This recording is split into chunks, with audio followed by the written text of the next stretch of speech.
Hi, and welcome back to Spine and Rehab Specialists. I'm Earl Hayden, one of the physical therapists here at this company, and flying solo today without my normal partner in crime, Chris McMillan. But today I'm going to show you 4 different exercises you can do if you have snapping hip syndrome. Okay, so these are pretty basic, nothing really crazy, but we'll see how they go. Exercise we're going to show is a little stretch for the hip flexors. So I'm going to switch legs over here. Let's say this is my injured side.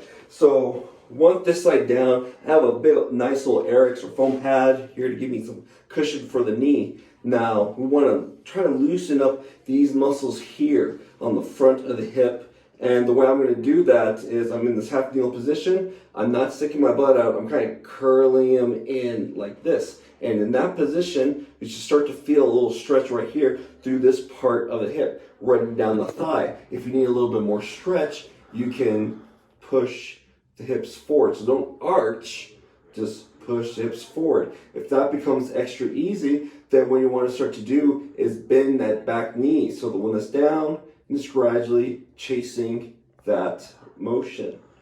Okay? So this stretch, you want to hold it for anywhere between 30 seconds for even up to a minute, anywhere between 5 to 10 repetitions, or just 5 times for 1 minute. Just letting that discomfort be your guide. Now, one of the most important things we want to establish is being able to bend at the hips without irritating that hip and setting off that snapping sensation. So when some people go through this motion, like trying to bend forward, maybe they kind of overarch through the back, or they don't know how to control the back and low back motions, or back and hip motions. So one way to work on that is the hip hinge, okay? So we're here, knees are relaxed, and this is a hip hinge or Romanian deadlift, depending on who you ask, and I'm just pushing the hips back and coming back up. And the motion is coming from the hips. I am not rounding out the low back at all. Keeping my feet planted as much as I can, and knees are relaxed. If this becomes extra easy, then you can add some load. Or if it's still pretty difficult, you can press this up against the wall, like so. So I have this wall right behind me, and all I'm gonna do is reach for the wall. So let me find that. Get used to that movement and pushing the hips back. Like 2 to 3 sets of 10 to 15 reps should be good. Last 2 exercises. So once you're good with the RDL or the hip hinge, then you can do a single leg RDL. Now I'm going to use this table here to kind of help me out with the balance. There's nothing wrong with that. You want to make sure you're just getting good quality repetitions. So what I'm going to focus on is, again, I'm standing on this left leg, other leg's bent, and I'm pushing the hip back, kind of reaching back with the other leg, keeping the low back straight. And this table is helping me with the balance. Once you feel comfortable with the motion, you can freestyle that. And again, keeping the leg and the body lined up.